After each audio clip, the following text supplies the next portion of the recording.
నామనకు ఘనత కలుగును గాక.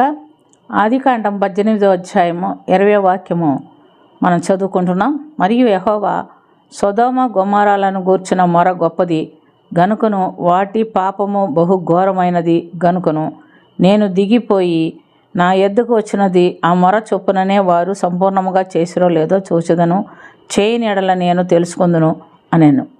ప్రియమైనటువంటి దేవునిలారా, దేవుడైన యెహోవా అబ్రహాంతో మాట్లాడుతూ సెలవిచ్చిన మాటలు ఇది.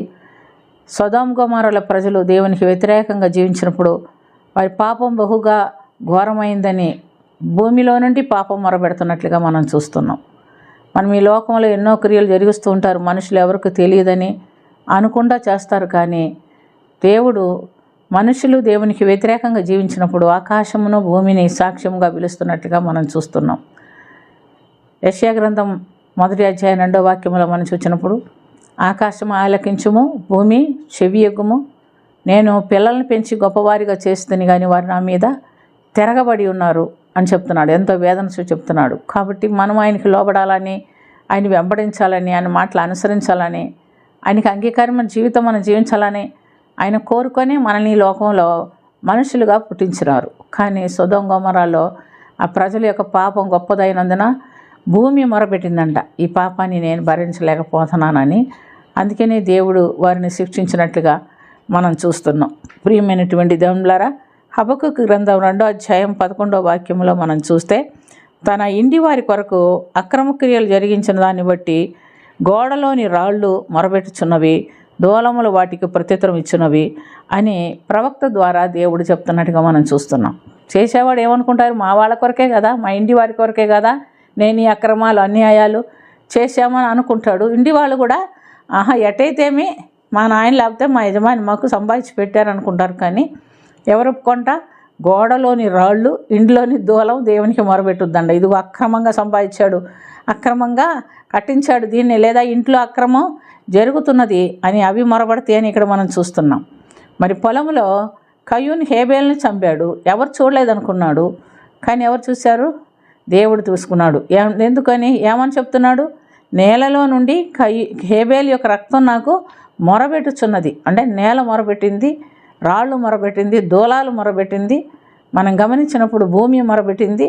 ఇవన్నీ మనం చూసినప్పుడు ప్రియమైనటువంటి దేవుళ్ళు ఇవన్నీ కూడా దేవుని మాటకు లోపడుతున్నవి, దేవుని ప్రేమిస్తున్నవి, దేవునికి మొరబెడుతున్నవి అని మనం చూస్తున్నాం. అయితే మనుషులు ఎన్నో ఘోరాలు చేసుకుంటూ ఎవరికి తెలియదులే అనుకుంటున్నారు. అందుకని ఇర్మియా గ్రంథం 23, 23, 24లో మనం చూస్తే, నేను సమీపము నుండి దేవుడను మాత్రమేనా, దూరము నుండి దేవుడును కానా, నాకు కనబడకుండా రహస్య స్థలంలో దాగగలవాడు ఎవడైనా ఉన్నాడా, నేను భూమి ఆకాశం అంతటా ఉండువాడను కానా అని అడుగుతున్నాడు. నువ్వు ఈ సమీపంలో ఉండి పాపం చేసినా, దూరంలో ఉండి పాపం చేసినా, భూమి క్రింద ఎక్కడున్నా, భూమి మీద ఎక్కడున్నా, ఆకాశం క్రింద ఎక్కడున్నా ఎవరు చూస్తున్నారంట, దేవుడు చూస్తున్నాడంట. ఎందుకంటే యవనస్తులు బయటికి వెళ్ళిన తర్వాత ఎన్నో అబద్ధాలు చెప్తూ పోతూ ఉంటారు తల్లిదండ్రులతో. ఇప్పుడే వస్తామమ్మా, ఇక్కడికే పోతున్నామా, ఎక్కడికి పోతున్నారో మనకు తెలియదు. కానీ ఎవరు చూస్తున్నారు, దేవుడు చూస్తున్నాడు. కాబట్టి మనము దేవునికి భయపడి జీవించేటటువంటి జీవితం అలవాటు చేసుకోవాలి. దేవుడు ఎక్కడున్నా చూస్తాడంట. నేను సమీపమున ఉండేవాడు మాత్రం కాదు, దూరంలో కూడా ఉండేవాడినే. మీరు ఎక్కడున్నా నాకు కనబడకుండా మీరు దాక్కోగలిగిన స్థలం ఎక్కడైనా ఉన్నదా, దాక్కున్నా కూడా ఏం చేస్తుంది, దూలాలు రాళ్ళు సాక్ష్యం చెప్తుంది. కాబట్టి చాలా జాగ్రత్త ప్రియమైనటువంటి దేవునిలారా. మరి ఆ యొక్క సొదొమ గొమొర్రాల పాపము అధికమైనప్పుడు మనుషులైతే కంప్లైంట్ చేయలేదు, వాళ్ళు పాపంలో మునిగిపోయి ఉన్నారు. కాబట్టి భూమి మొరబెట్టిందంట. దేవుని సన్నిధికి ఆ మొర వెళ్ళిపోయి దేవుడు ఆ సొదొమ గొమొర్రాలను నాశనం చేసినట్లుగా మనం చూస్తున్నాం. కనుక పాపము విస్తరించినప్పుడు, పాపము అధికమైనప్పుడు దేవుడు ఏదో ఒక విధంగా మనుషుల్ని నాశనం చేస్తూ ఉన్నాడు. ఇప్పుడు కూడా మనం చూస్తున్నాం. కాబట్టి చాలా జాగ్రత్తగా మన ఆత్మీయ జీవితాలని చూడండి. అక్కడ మరి అబ్రహాం అడుగుతున్నాడు, 50 మంది నుంచి మొదలుపెట్టాడు. 50 మంది, 45 మంది, 40 మంది, 35 మంది, 30 మంది, 10 మంది నీతిమంతులు కూడా ఉంటే కూడా నేను నశింప చేయను అన్నాడు, కానీ 10 మంది నీతిమంతులు కూడా లేరు కాబట్టి దాన్ని నాశనం చేశాడు. కాబట్టి మనము ఒకరమైన ఒక 10 మంది అయినా ప్రార్థనా పరులుండే పట్టణాన్ని కాపాడుకోవచ్చని మనం గమనిస్తున్నాం. దీన్ని బట్టి మన మటుకు మనం దేవుని యందు భయభక్తులు నిలుపుకొని దేవుని వాక్యానుసారమైన జీవితం జీవించేవారిగా ఉండాలని దేవుడు కోరుకుంటున్నాడు. అటు జీవితం మనం కలిగి ఉండినట్లుగా ప్రభు సన్నిధిలో ప్రార్థన చేస్తాం.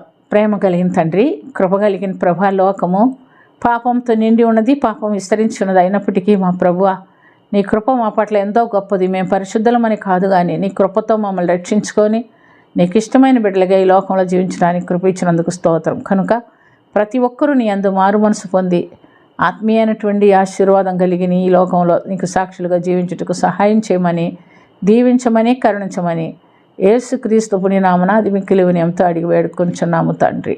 ఆమేన్.